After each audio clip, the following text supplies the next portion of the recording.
Assalamualaikum warahmatullahi wabarakatuh. Hello everyone, my name is Dedananda Kustayanti with ID student 33210049. I'm from class 33.6A.02. So today I make video about final projects of sociolinguistics.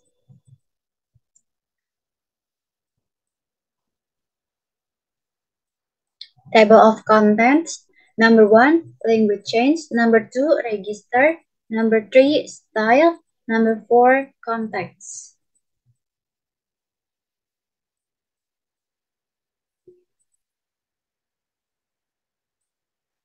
Number 1, language change.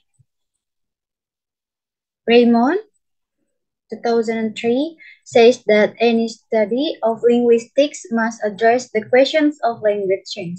The way language change offer insight into the nature of language itself.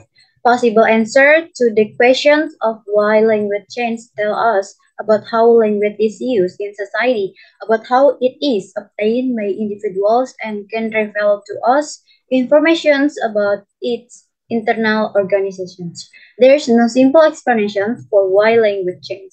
This is an area where there is much speculations and little proof. It is an interesting and useful field, but there are few straightforward answers.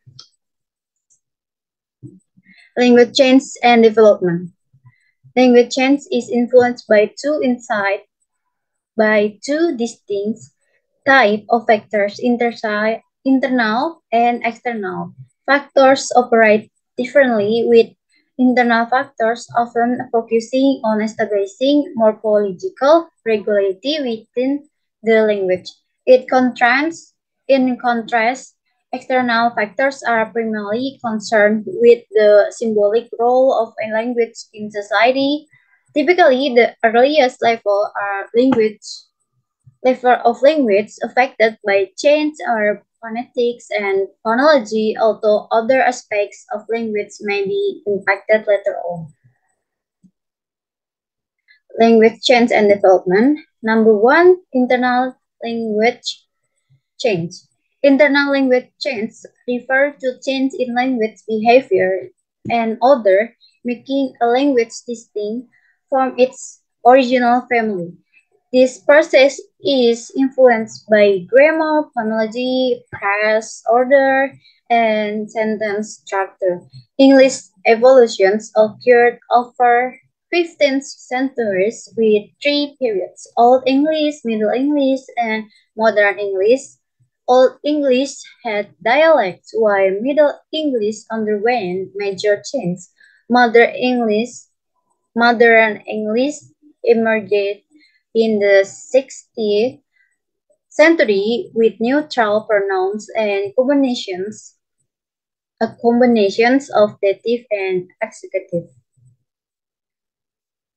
The struggle for dominance in German led to the development of Latin translations such as Ferdinand, Temple, and Spiegel. Language change occurred between 160 and 3060, including consonant change, vocal reductions, and pluralizations of they. The German dialect became the standard of modern German, used by office employees, Saxons, and government people. From 1650 to present, German language standards increased, with gender classification and change in vocabulary, phonemes, and structure.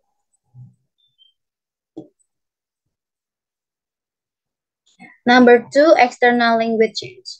Sociolinguistic studies language change and development externally, focusing on how it is influenced by socio-cultural factors in society. Language is used in various activities such as economics, politics, religion, science, and technology. External language change can combine words in different languages such as Madura and Japanese. Sociolinguistics emphasize the relationships between language user and social phenomena. Synthetic forms of auxiliary verbs, particularly in American English, are another example of external language change. The acceptance of these forms depends on language attitudes and adoptions of vernacular forms. Social factors also contribute to language change frequency, such as the high turnover rate of swear words. Change and level of language. Language change reveal interconnected linguistic level, with sound and meaning system interconnected.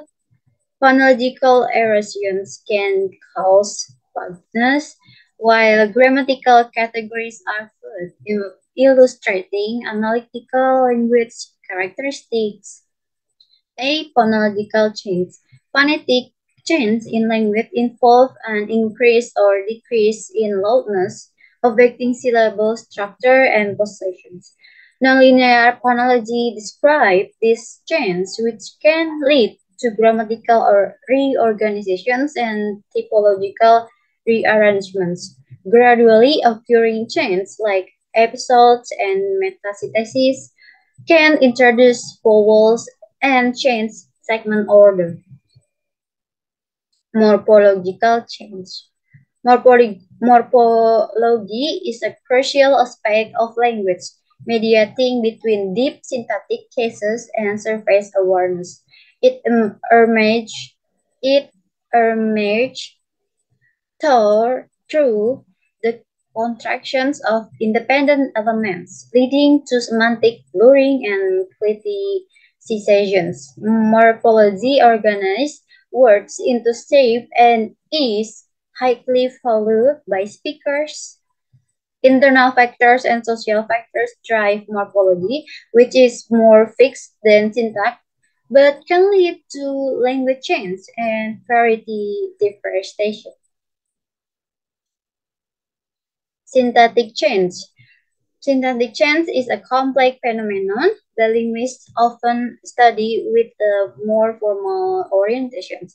It is characterized by less frequent appearance of syntactic variables and is more likely to be influenced by internal linguistic factors or questions of style and context. Syntactic structure is less accessible for social judgment and is less visible due to its abstract nature.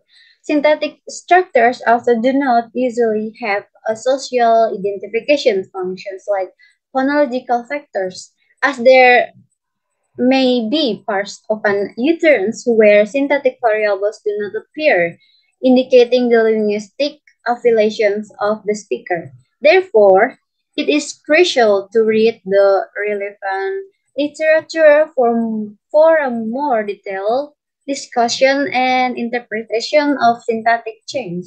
Number two, register. Al-Wasila 6058 identified six sociolinguistic concepts: style, slang, colloquialism, jargon, argot, and register. These terms are inherent to every language speaker and form the core of language varieties. Language and society are mutually dependent, with language influence and shaping society in return. This aligns with Chaika's statement in Language, the Social Mirror, which assert that no human society can exist without language. Thus, language and society are inextricably linked.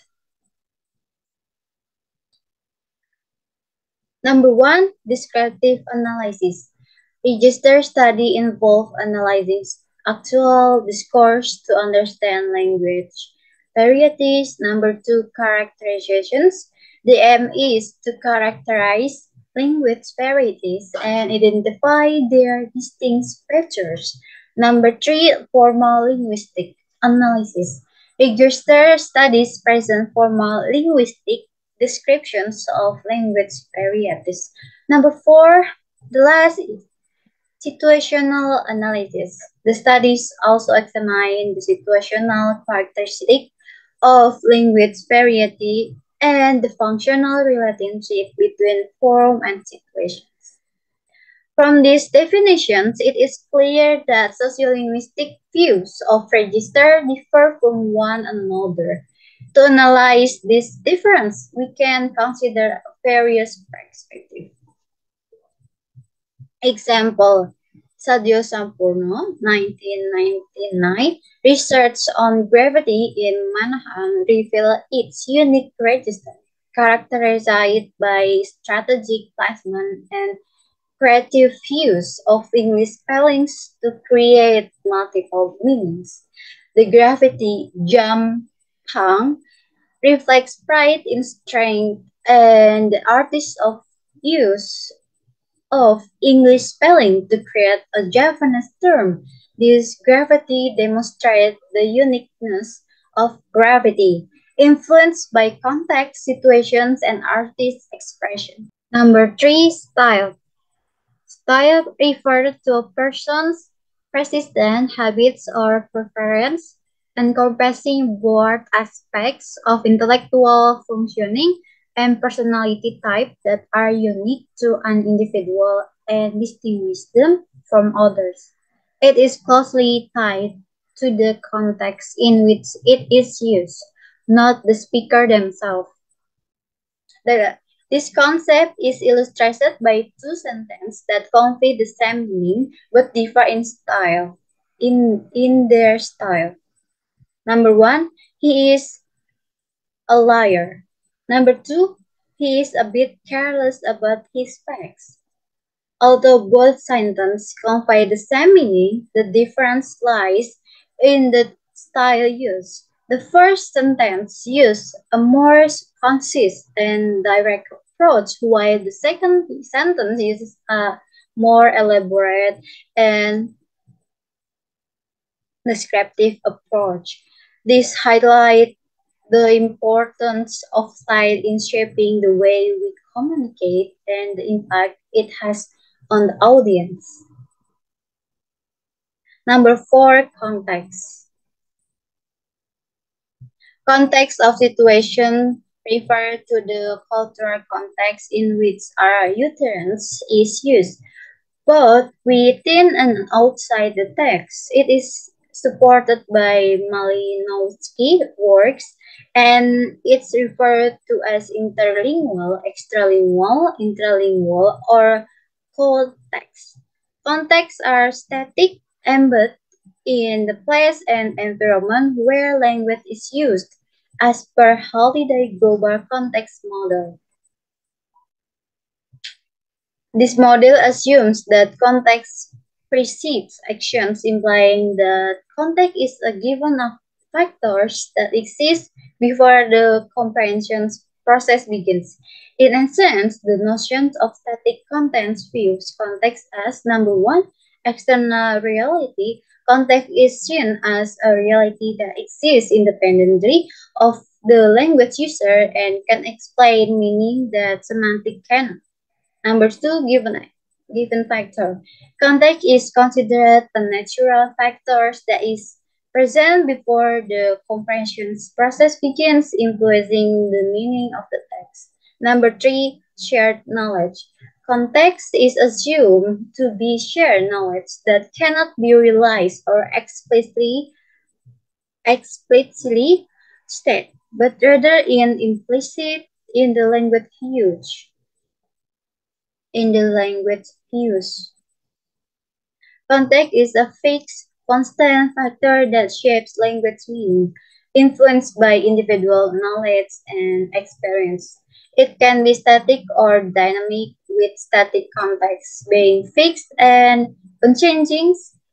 Context can characterize entities like people, place, or objects, and are used to interpret communications meanings.